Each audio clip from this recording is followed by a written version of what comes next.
Hello everyone, welcome to my channel blog diaries. কেমন আছেন আমার ভিউয়ার্সরা? আশা করি ভালো আছেন। যে যেখানে আছেন সুস্থ আছেন, নিরাপদে আছেন। আমরাও ভালো আছি। আজকে একটি পুরনো ট্রেডিশনাল বেঙ্গলি রেসিপি শেয়ার করব। এই রেসিপিটি হয়তো অনেকে খেয়ে দেখেননি, অবশ্যই বাড়িতে ট্রাই করবেন। এটা মা দিদিমাদের আমলের রেসিপি, ভীষণ মজাদার রেসিপি গরম ভাতের সাথে। চলুন রেসিপিটি আমি কিভাবে করছি দেখে নেওয়া যাক। আজকে রেসিপিটি হচ্ছে চিংড়ি দিয়ে কচুরলতি। প্রথমে আমি 500 গ্রাম কচুরলতি পরিষ্কার করে কেটে ধুয়ে নিয়েছি। এবার আমি রান্নাতে চলে যাচ্ছি। চুলোয় একটি প্যান বসিয়ে দিয়েছি।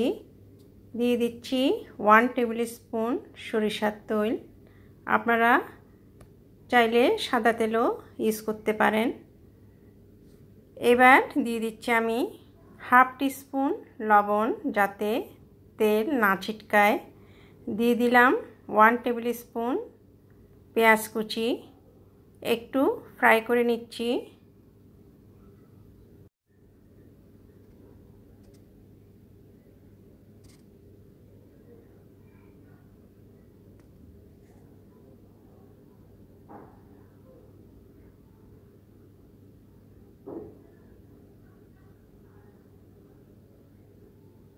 দিয়ে দিচ্ছি 4 টেবিল স্পুন পেঁয়াজের পেস্ট।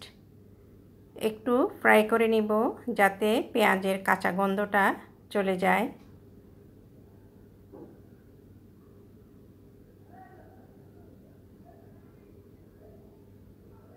মিডিয়াম আঁচে রান্নাটা করছি। হাফ টিস্পুন লবণ দিয়ে দিলাম। ভালোভাবে মিশিয়ে আরেকটু ফ্রাই করে নিচ্ছি। দিচ্ছি হাফ টিস্পুন আদা পেস্ট, হাফ টিস্পুন রসুন পেস্ট। একটু ফ্রাই করে নিব যাতে রসুন আর আদার কাঁচা গন্ধটা যাতে চলে যায়। 2 মিনিট আমি ফ্রাই করব।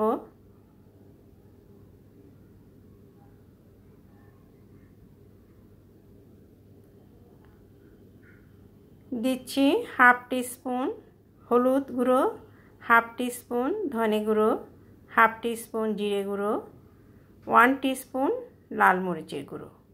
আপনারা যদি একটু ঝাল করতে চান তাহলে মরিচের গুঁড়োটাও আরেকটু বাড়িয়ে দিবেন। আমি আমার পছন্দ মতো দিয়ে দিলাম। একটু কষিয়ে নিচ্ছি যাতে মশলার গন্ধটা চলে যায়। আমি 2 মিনিট কষাবো।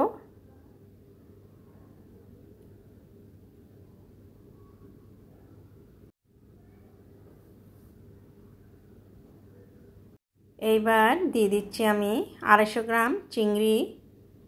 একটু মশলার সাথে কষিয়ে নিচ্ছি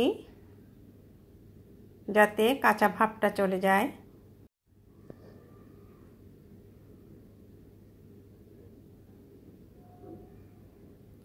এবার 2 মিনিট আমি ঢাকাটা দিয়ে দিচ্ছি। 2 মিনিট পর আবারও ফিরে আসছি।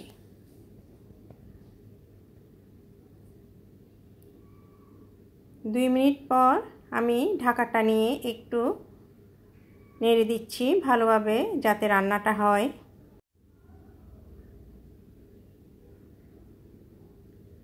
এবার দিয়ে দিচ্ছি কচুরলতি। 500 গ্রাম কচুরলতি আমি এখানে দিয়ে দিলাম।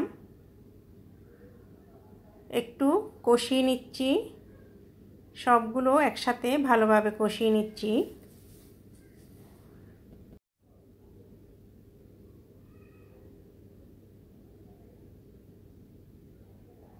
এবার 3 মিনিটের জন্য ঢাকাটা আমি আবারও দিয়ে দিচ্ছি। 3 মিনিট আমি কষাবো মিডিয়াম আঁচে। 3 মিনিট পর আরেকটু নেড়ে দিচ্ছি যাতে চারিদিকে রান্নাটা ভালোভাবে হয়। এবার দিয়ে দিচ্ছি 2 টেবিল স্পুন টমেটো পেস্ট। আপনারা চাইলে টমেটো কেটেও দিতে পারেন। আর একটু ভালোভাবে নেড়ে কষিয়ে নিচ্ছি।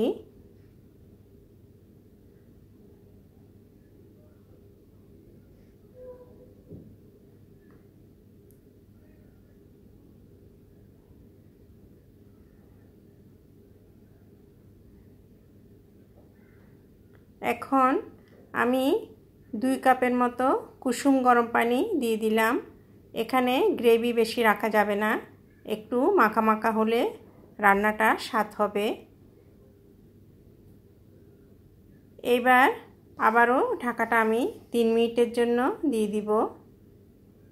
3 মিনিট কুক হতে থাকবে মিডিয়াম আঁচে। 3 মিনিট পর এবার দেখছি কতটুকু হলো রান্নাটা। আর একটু ভালোভাবে নেড়ে দিচ্ছি। আবারও 3 মিনিটের জন্য আমি ঢাকাটা দিয়ে দিলাম।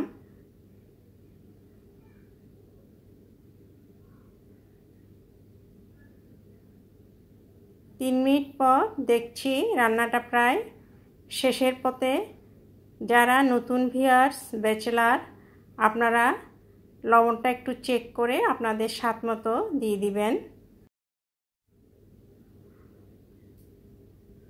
4-5টি কাঁচামরিচ ফালি করে দিয়ে দিচ্ছি, একটু কাঁচামরিচের ফ্লেভার ভালো লাগবে। দিয়ে দিচ্ছি ধনিয়া পাতা। এবার আমি চুলোটা বন্ধ করে দিচ্ছি। ঢাকাটা দিয়ে আমি 2 মিনিট রাখবো। চিংড়ি মাছ দিয়ে কচুরলতি রান্না তৈরি হয়ে গেল। এইবার সার্ভ করছি। আশা করি আজকে রেসিপিটি ভালো লাগবে। একবার হলেও ট্রাই করবেন বাড়িতে। ভালো লাগলে লাইক, শেয়ার, কমেন্টস করবেন। যদি হেল্পফুল হয় সাবস্ক্রাইব করবেন। পরবর্তীতে নতুন রেসিপি দেখার আমন্ত্রণ রইল। যে যেখানে থাকেন সুস্থ থাকেন, ভালো থাকেন, নিরাপদে থাকেন।